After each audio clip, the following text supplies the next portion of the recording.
In Rotorua tonight on City News, the fire service is joining forces with the Fordlands community to promote safety as well as offer the opportunity for in-home fire safety checks of local properties.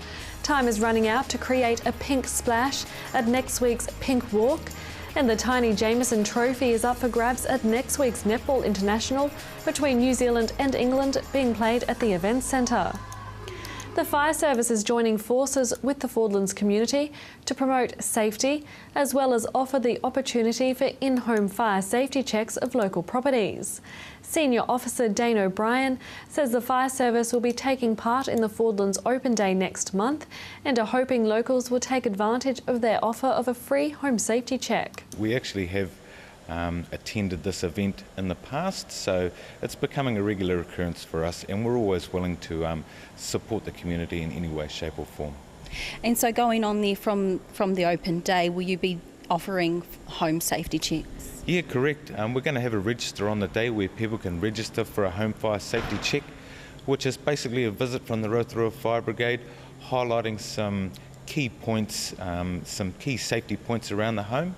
Also, if people do register on the day, they're going to go in the draw to win one of two safety hampers for the home. So hopefully we'll get some good buy-in on the day. The Fordlands Community Open Day is on Saturday the 29th of November at the Wrigley Road Reserve. Time is running out to create a pink splash at next week's Pink Walk. The walk is organised by the Rotorua Breast Cancer Trust and is a very popular annual event that celebrates those who have or are fighting the disease. Trust Chair Sue Winters says this year there are some great prizes up for grabs for the best costumes on show. There's 5 major prizes that are key things. So there is the best dressed male, and that's hotly contested. The best dressed female, the best decorated bra. Huge amount of work goes into decorating bras at this time of the year. And there's the best dressed young person, and finally the best dressed team. We have some huge teams entering and looking amazing. So great prizes, and we hope that people really rise to the occasion again, as they always do. The Pink Walk is on Wednesday starting at 5 p.m. at the Village Green. In sport tonight, next week's Netball International between the Silver Ferns and England is going to be a sellout, with extra seating also having to be added at the Energy Events Centre. The game is on next Tuesday and is part of the New World Netball Series. The two teams will also be playing for the tiny Jameson Trophy, named in honour of the well-known Rotorua netball identity. To your other update now. Tonight will be fine spells, southerly change and an overnight low of 2. And we have a full forecast of this weekend's weather coming up after City News, thanks to Met Service. For program listings or to watch City News again, visit our website tvrotorua.co.nz and remember to check out our TV Rotorua Facebook page. Still to come in tonight's program, we cover last week's press conference announcing changes at the airport, and we have our highlights package from the Rotorua Westpac Business Excellence Awards.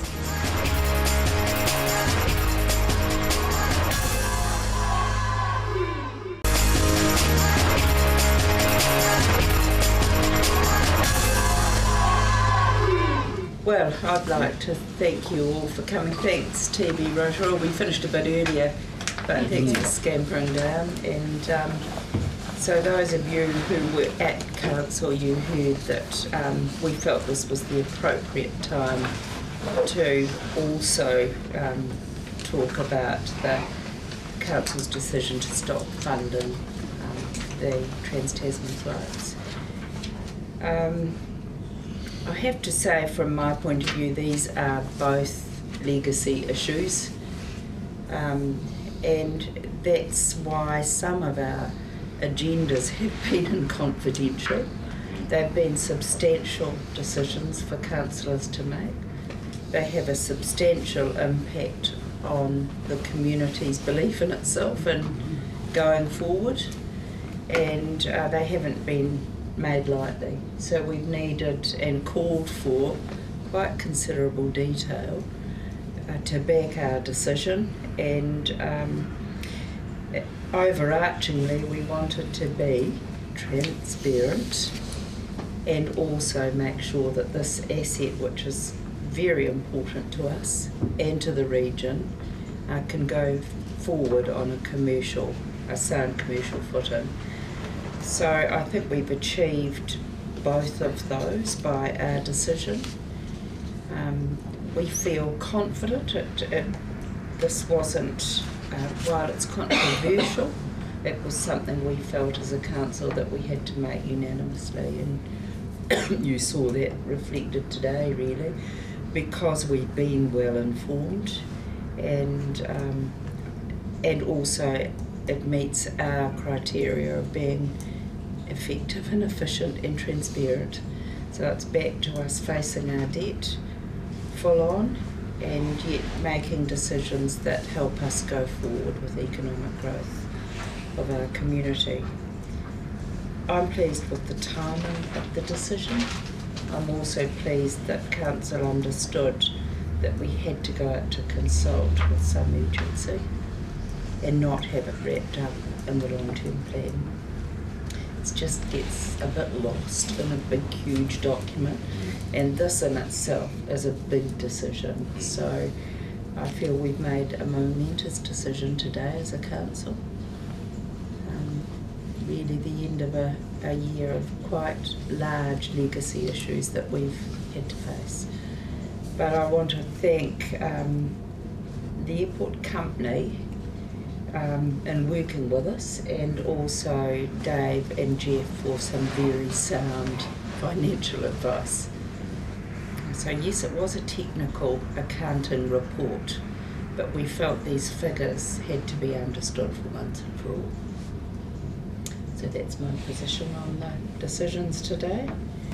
The asset transfer decision for me, it's all about getting the basics right. So it fundamentally doesn't change the game in terms of what airlines fly into the airport and where we're heading in the future. It's just really tidying things up and getting that transparency, visibility and a single point of accountability. So at the moment, if you looked at our financial statements, you'd see a part of the airport picture, and you'd have to combine it with the council's current view to get the total picture. So this is all asset transfer for me, is getting the basics right, so we really support what we're doing there. And once we get all this basics right, it allows us to focus on what we believe are the real key important things to focus on the future, which is our influence and commercial network that we need, commercial land development opportunities, and looking at other partnerships in terms of getting ourselves additional size and strength going forward. The Rotorua Sydney decision, we have been working with the council and Air New Zealand and a number of other airlines over the last year, and realising that's taking everyone on a bit of a journey. It is a very difficult decision to make. We'd love to maintain Tasman flights. The reality is that Tasman is a tremendously difficult part of the network for Air New Zealand and other airlines to make money on. If you see numerous press releases in the past from Air New Zealand and other airlines, they call it a bloodbath. But what generally happens is airlines aren't making much return on that sector, and they're flying the Tasman to feed and protect their domestic networks and international networks on both sides. So what that's really meant is, since they're there to feed and protect, they want to fly to places which are strategically important. So your main centres, Auckland, Wellington, Christchurch. Queenstown is very unique. Queenstown's got something that Australia does not have, which is that lake resort ski destination. Skiers will come once a year, sometimes kind of twice a year. And Queenstown got a big kick because of the Christchurch earthquakes and the 60% of accommodation lost in Christchurch as well. So for us, it would always be difficult for us to operate on the Tasman. We've also got Auckland Airport 3 hours up the road with 9 or 10 flights a day to Sydney versus our two flights a week. Our competitive advantage, which is where we're going to start really focusing on, is transiting these international tourists from the North to South Island. So if you think about back to 2006 when our airport was really humming, we had 2 to 3 jets a day between Rotorua and Christchurch. That was all North to South Island tourism flows, and that's what we're going to focus on going forward. And that's our opportunity, that's our competitive advantage from a network perspective that we're going to be really focusing on. That was coverage of last week's press conference announcing changes at Rotorua Airport. Stay with us. Coming up are highlights from the Chamber of Commerce Westpac Business Excellence Awards.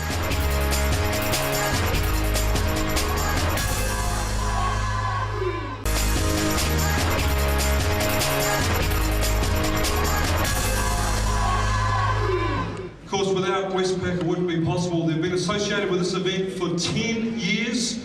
Started back in 1991, so this is the 24th anniversary. You think of Westpac, you think of the Westpac rescue helicopter, and please welcome the man that Darren calls his rock, He is the Regional Manager of Business Marketing, the Central Region, Steve Atkinson from Westpac.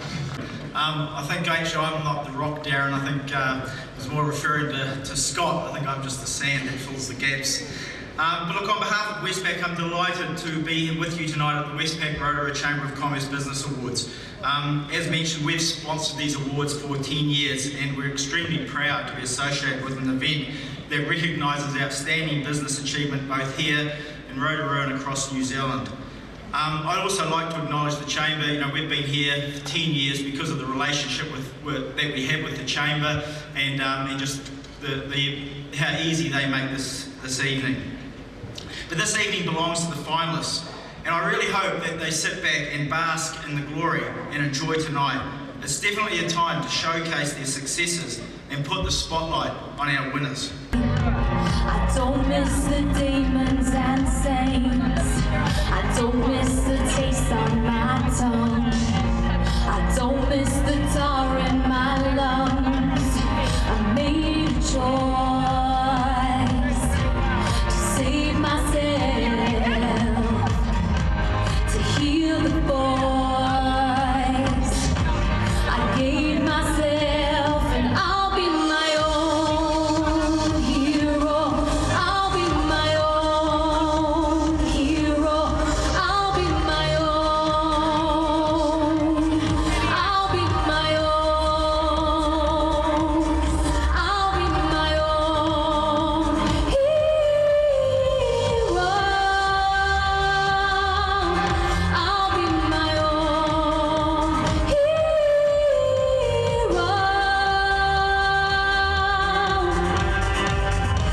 I wipe the city off my face and what's left of you off my skin.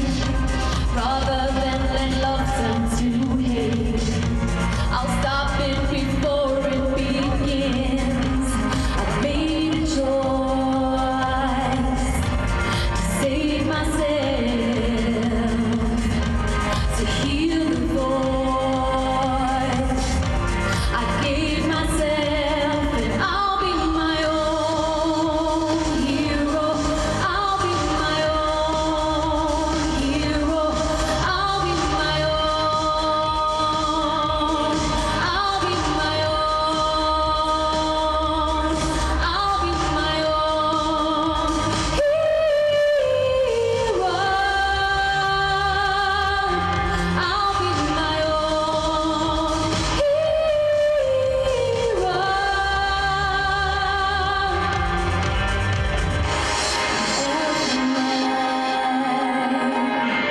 Every night when I go home, it's an empty house, but I'm not alone, and I'll be my own.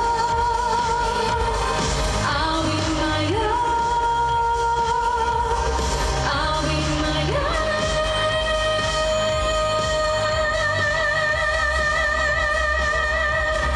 I'll be my own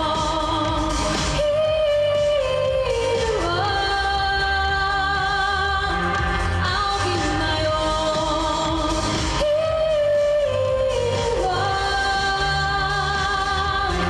I'll be my own hero.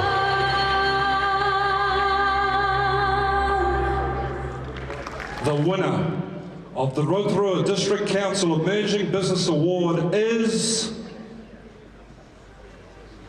Quest Rotorua Central. Your winner of the NZCU Rotorua Employee of the Year Distinction Award from Pure Cruise is Sam Royal. Your winner of the Holland Beckett Manufacturing and Trade Business Award is Evergreen Landcare. The winner of the Deloitte Service Provider Business Award is the Gardens Rest Home and Hospital. The winner of the Trust Power Customer Service Distinction Award is Sport of Kings Motel.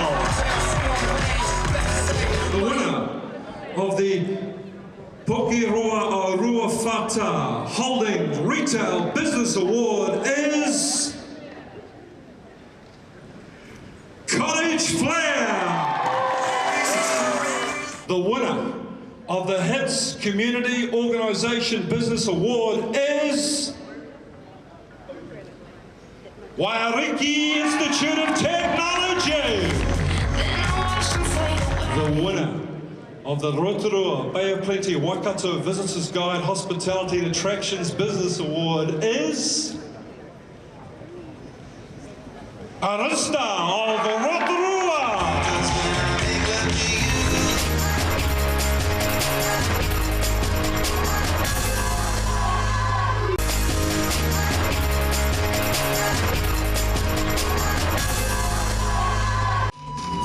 She wants to see a good girl. Don't let it get past me. You're far from plastic. Talk about getting blasted. Hate this red line. I know you want me. I know you want me.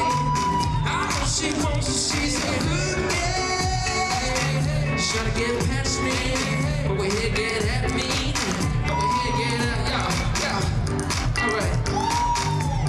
So I got this crazy new pedal that gives me kind of a rap voice. So I'm gonna pretend to be the rapper. Obviously it's just myself, right? So here we go. This is my rap voice. You ready? Here we go. I need a cap or something, yo. One thing I answer you.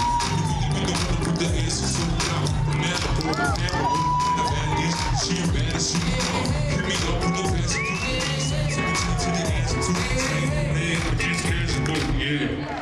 Ladies and gentlemen, please welcome your Business Person of the Year, Mr. Managing Director of APR Consultants, Mr. Derek Shaw. Kia ora tātou katoa. I feel I'm here actually under sort of false pretensions. I came along tonight to support St Chad's and a trust I was involved with for 17 years actually, and I have to say congratulations to Wairiki in that category because I was involved with Wairiki for 10 years. In fact, Paul, District Governor Rotorua, was sitting next to supporting St Chad's, was saying to me, Derek, there are three things that anybody going on the stage should say talking about people tonight. Said there's 3 G's, and he said one was being gracious, and the second one was the third one was get off the stage quick. He didn't tell me what the second one was actually. But can I just say I feel very, very humbled to be here tonight. This is totally unexpected. And in fact, I've just came here late because I've been in Gisborne for the day. I've been in business, as Marty said, for coming up 32 years, and it has been a real pleasure. It's been really great to be involved in so many organisations in Rotorua. We've got some fantastic people here. For me, it's been a pleasure being involved with Wairiki, with St Chad's, with Te Pui and New Zealand Māori Arts and Crafts Institute, Rotorua United Football, just great organisations, and just more recently with Lakes District Health Board. Rotorua is just a fantastic community. It's a very collaborative community, and I think one of the things that we do very, very well together, we fly in formation, we get our act together, and we go, whether we're talking to central government or wherever it is. But thank you very much for this honour. I feel very, very humbled.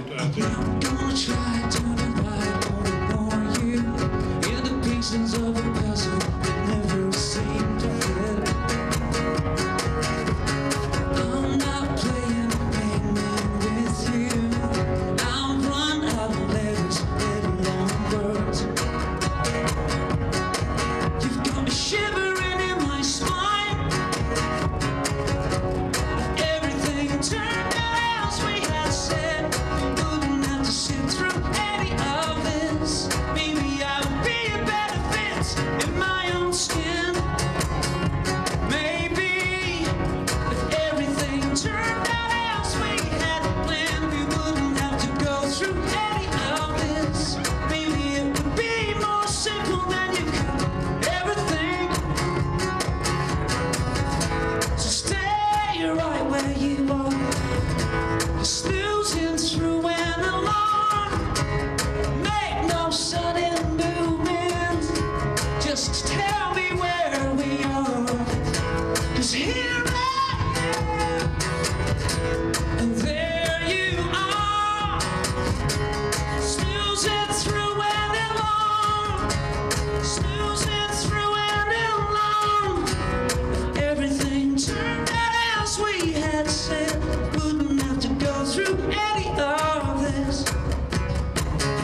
And a great night was had by all at the Chamber of Commerce Westpac Business Excellence Awards held earlier this month at the Energy Events Centre.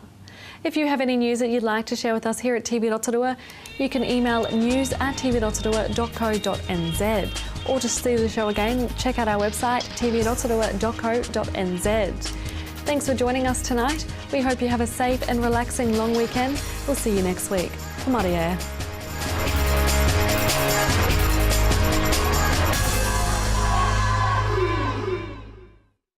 Supporting local content so you can see more of New Zealand on